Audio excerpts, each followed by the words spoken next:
drag it back down again. What I learned last year by doing this was as soon as the gravel is a little bit loose, it's nearly impossible for me to pull it up the hill. The hill is very steep. There's something like 5 to 7% pitch, maybe more, in different parts of this road. So if you remember from last year's video, the road actually went like a W, where everybody had been traveling was a 2-pass.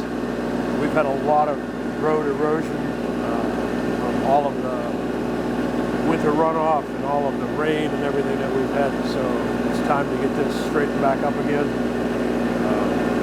We also have people who like to drive up and down our driveway because it's, you know, our road, not our driveway. Because it's a dirt road, they think it's, you know, for off-roading. So we got to fix it all. Nobody else is going to do it. So see you at the top.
So if anybody cares, this is a TYM T25 tractor. It came equipped with the bucket loader on the front, and it had a backhoe on the back. I've taken the backhoe off, and I have a Titan,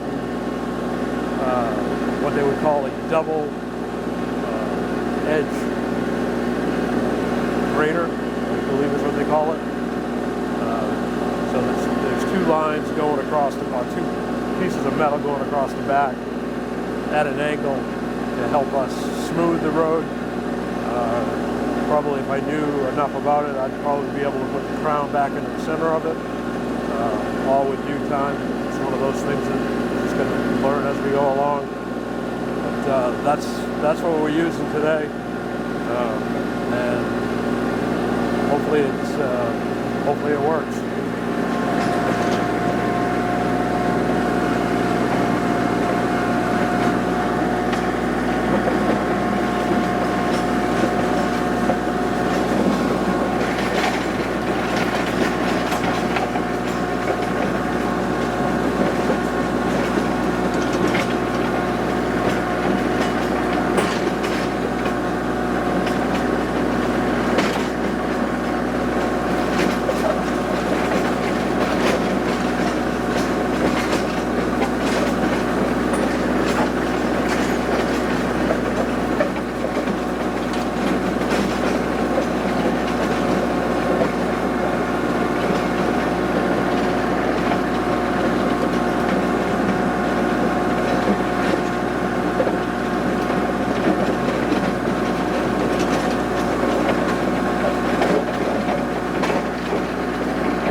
So one of the things I just noticed when I was coming down the hill, and maybe it's because it's on a hill, the back end of this was up, so only using the first grader. Hopefully with that small adjustment, it'll tip it back a little bit, but we'll find out when I come back down over the top. They have to keep making adjustments.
So it's dark enough out here now that I can't actually see what's in the grader behind me. So we're going to call it a night, come back out here probably tomorrow and finish up. If the rain holds off, if not, then it'll be sometime later this week. We've had rain almost every day for, I think, 3-4 days now, which makes good for grading, not so good for sitting in the tractor seat. No cab. Kind of open to the elements here. I would like to thank my camera woman over here, Becca, for coming out and filming this for you. So if for no other reason, give us a like for all of Becca's hard work. We'll see you tomorrow.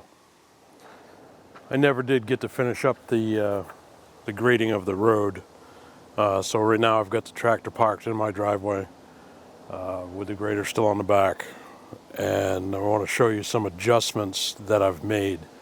If you watch the video to this point, you'll notice that this quick attach is actually tipped like this.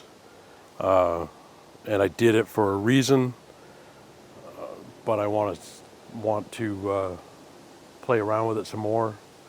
So ideally when you're doing a road, you want to have it crowned. So the high point is in the center, flowing off to the ditches. One of the ways to do that is to adjust the grader so that it's pulling the stuff from the ditch back up into the center. And that's what I did, but I think I overcompensated for it. So there's a few adjustments that can be made. And I'll give you a close-up of this in a second. But there's an adjustment arm right here that you can adjust to get it to lay flat, to tip like I had it, or actually tip it the other way. The other side is a solid arm, so that one isn't going to move. So the only movement you get left to right or tipping it is right here on this adjustment. The other adjustment is the one that you saw me earlier trying to tip the grader back, and that's this arm right here. So I can pull it forward and that would tip it up. Ideally what I want to do is actually tip it so that it's flat, like it's setting right now, it's flat. I think because of the hydraulics and the downward pressure that I can put on it, I actually want to overcompensate so that it's setting somewhat like this, front to back. I want the back to be lower, and then when the hydraulics bring it down, it'll actually make it flat. So this arm right here and that adjustment, you loosen up that nut and you turn it right or you turn it left to give me tip left to right or driver's side to passenger side, even though it's a one-person vehicle. And then this one up here is the one that allows me to tip it forward and backwards. So what you saw most of the time was that the whole unit was tipped at an angle like this because I want that crown on this side over here. Can't see my finger. On this side over here. At least working on the right-hand side of the road. And then as I was going down the road, you can see this was tipped. So we could see more of the back, and the back grader bar was not actually touching for most of it. After I made that adjustment down in the lower part of the road, it was touching better. I figured out the hydraulics were part of the problem. And if you can see, let's see what we can do here. If you can see right here, there's an angle. So it kind of, if you don't get it right, it's going to ride on that. And there must be times when you want it like that. Otherwise, I don't think they would have put that there. But as I grade the roads more and more, I'm sure I'll figure out what each piece of that is for. You can also see that I've got tines, 4 of them going across here, or rippers, and I can turn them around and put them face down and actually rip the road. And I can't do it on our road because we have actually had hot top, crushed up hot top, put down into the road. And I can't remember exactly where it is. And unfortunately, I think if I hit it with these, I'd probably do a lot of damage to my equipment. So I'm stuck grading and not ripping it up so that I can actually grade it a little bit smoother. If you watched, you can see that there's a lot of rock and everything that's coming and sliding to the center. Not a bad thing, but that's based off from the erosion as it runs down the hill, and there's no real way to stop that. So by putting the crown back in, hopefully it'll run the loose gravel to the ditches and then we can pull it back out. But I thought I would show you what I've learned, and trust me, there's a whole lot more to go. I've put a quick attach on this, and I actually like that. I don't know moving forward in the future if I'll continue to like it, but it does save a lot of problems when I'm hooking up pieces like this. It isn't going to help when I hook up the backhoe. That'll have to come off. But for like this and the wood chipper, and if we get a grater bar or anything like that to go on the back, or a plow blade to go on the back, I guess is a better way of saying it, something like that, or a rake, it'll be quicker to hook up. So far, liking that. So if you like what we're doing, please give us a thumbs up, share it, subscribe if you haven't already, and we do appreciate you being here and watching. I'll see you in the next one.